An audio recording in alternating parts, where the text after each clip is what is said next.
Salut tout le monde, j'espère que vous allez bien. Je suis trop contente de vous retrouver aujourd'hui dans cette nouvelle vidéo. Vous l'avez vu, on s'attaque aux vidéos de rentrée. Ça y est, qu'on le veuille ou non, la rentrée est vraiment presque imminente. Du coup, aujourd'hui, on va voir quelles sont les 10 pièces vraiment tendance pour cette rentrée, histoire de la préparer en douceur. Comme d'habitude, on ne perd pas trop de temps avec l'introduction, on commence maintenant.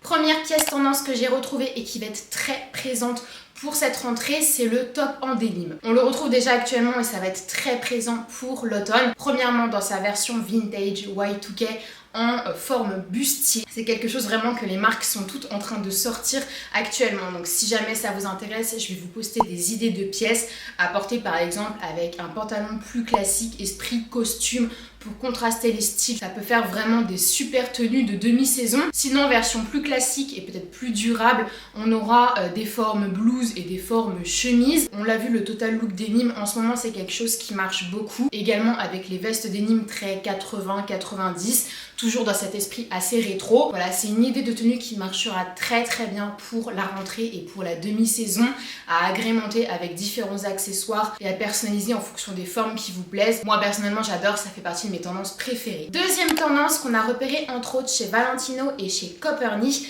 c'est les top cut-out, donc avec plein de découpes. Ça fait quelques saisons maintenant qu'on retrouve des top cut-out, des robes également avec des découpes, donc on en a un petit peu plus l'habitude.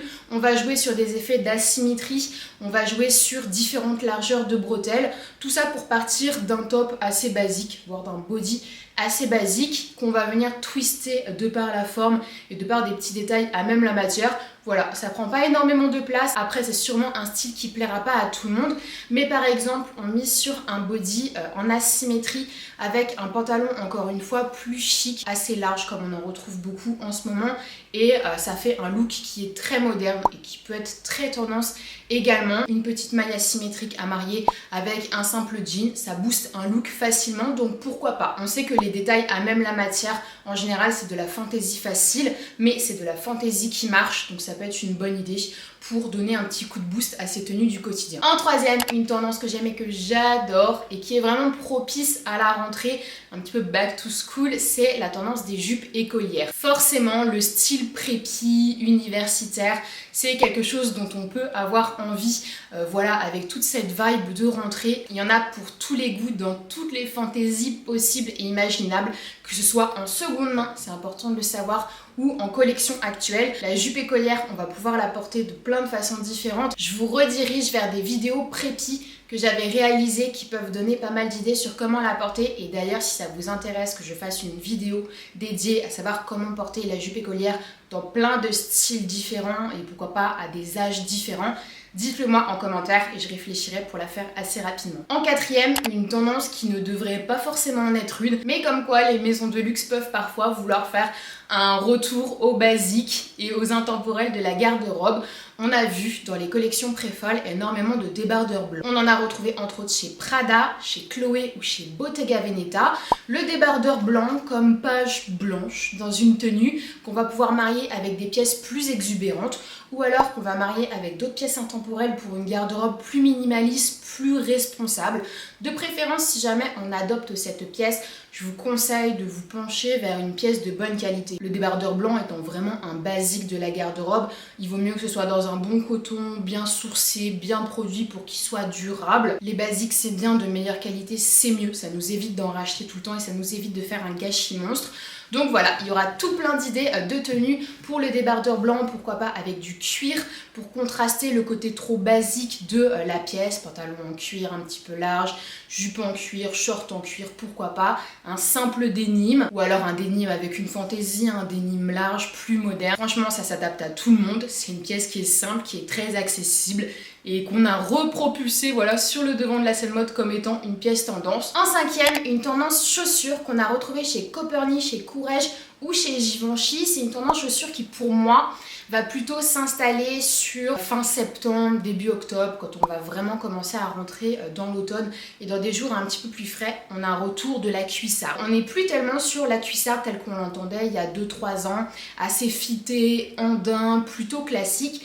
Là, ce qu'on a retrouvé comme cuissarde, c'est des modèles qui sont déjà très longs, pas forcément portables au quotidien, des modèles qui sont plus larges aussi, donc qui peut-être ne conviendront pas à toutes les morphologies. Si vous êtes toute fine et que la cuissarde tombe parce qu'elle est trop large, ça marchera pas. On va voir comment on va réussir à se l'approprier dans notre dressing pour des gens de tous les jours. J'ai hâte de voir les propositions que vont faire les marques de mode, voir un petit peu comment on va rendre ça plus praticable. Mais affaire à suivre, la cuissarde est en train de regrappiller du terrain. J'ai hâte de voir les tenues, j'ai hâte de voir les propositions, ça va être intéressant. En sixième, qui dit vibe années 90, toujours très bien présente, dit longueur oversize. On a continué à retrouver des pièces XXL chez Acne, chez Peter Doo et chez Jil Sander entre autres. L'oversize vraiment c'est assez large et ça va s'apposer à plein de types de vêtements différents.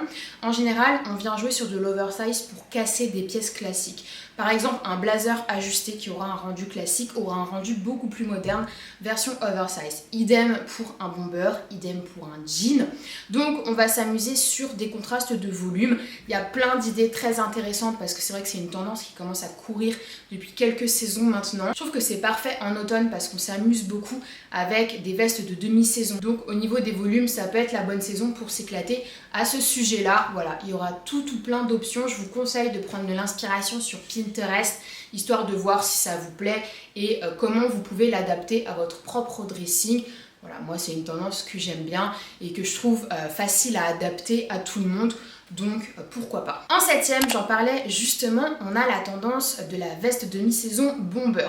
On en a retrouvé entre autres chez Givenchy, chez Miu Miu, chez Isabelle Marant ou alors chez Sacai. Le bomber de façon moderne, comme je vous le disais, on va plutôt le retrouver en oversize. Et la façon dont on le porte de nos jours, c'est marié avec des tenues plus mini. Donc on va avoir ce type de tenue là avec des longueurs assez courtes et la veste qui est vraiment très loose par-dessus. C'est quelque chose qui est très moderne ou alors plus facile à adopter pour tous les jours avec pourquoi pas des pantalons baggy, quelque chose d'assez loose, assez urbain, décontracté. C'est une option. Si on veut casser, on peut miser sur un pantalon très serré au niveau des cuisses et peut-être des talons pour élancer la silhouette.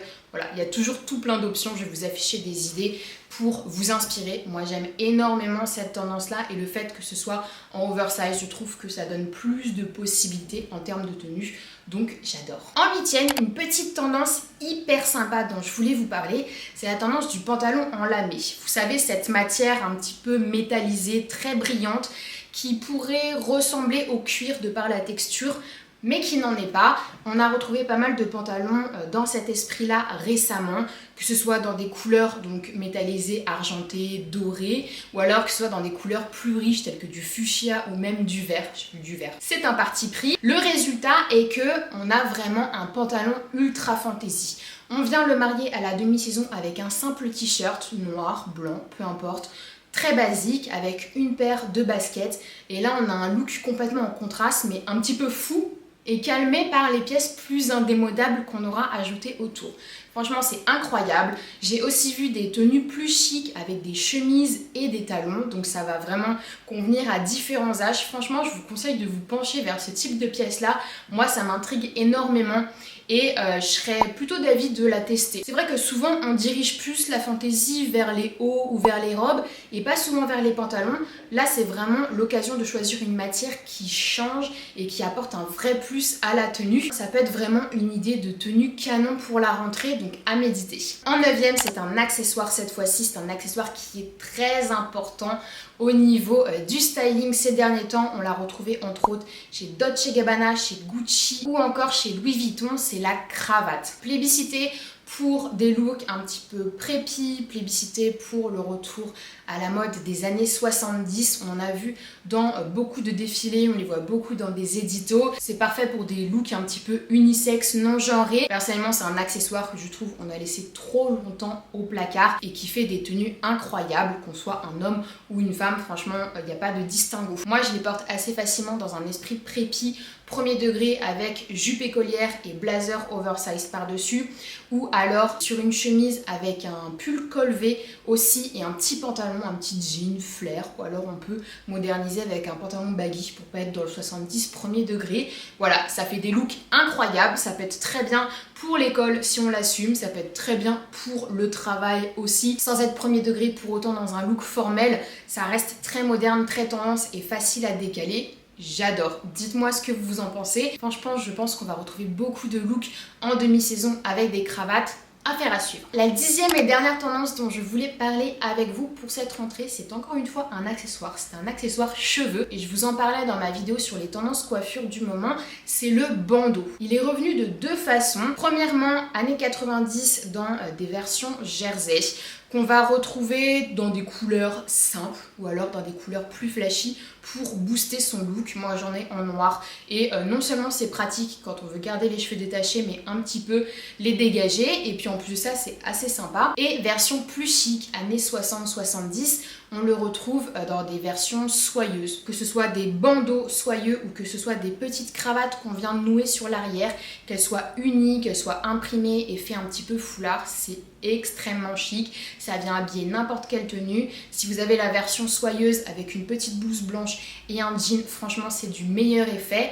Pour les versions jersey, ça s'adapte vraiment à beaucoup de styles différents, n'importe quel âge aussi. Et voilà, c'est un petit accessoire qu'on vient réutiliser dans nos tenues et qui est très visible, donc qui tout de suite apporte de la fantaisie à son look. Comme quoi on y revient toujours, un simple accessoire peut complètement changer le résultat final d'une tenue et c'est là où c'est intéressant. Les plus petits efforts parfois ont les plus grands effets. Voilà tout le monde, j'en ai fini avec cette vidéo, j'espère qu'elle vous a plu. J'ai été assez concise et je vous ai présenté les tendances qui pour moi sont les plus importantes, les plus intéressantes, qui me plaisent le plus. À vous de me dire celles qui vous plaisent le plus, celles qui vous plaisent le moins. Comme d'habitude, je lirai tout le monde avec grand plaisir. Si vous êtes nouveau ou nouvelle sur cette chaîne et que vous voulez suivre un petit peu les vidéos tendances, conseils, look, histoire de la mode qui est ici, n'hésitez pas à vous abonner. Et surtout, n'hésitez pas à vous abonner à mon Instagram, là où je poste au quotidien des photos de mes looks, des conseils, des sélections en story. On échange un max en DM. Bref, rejoignez-moi. Voilà, je fais plein de gros bisous et je vous dis à la prochaine.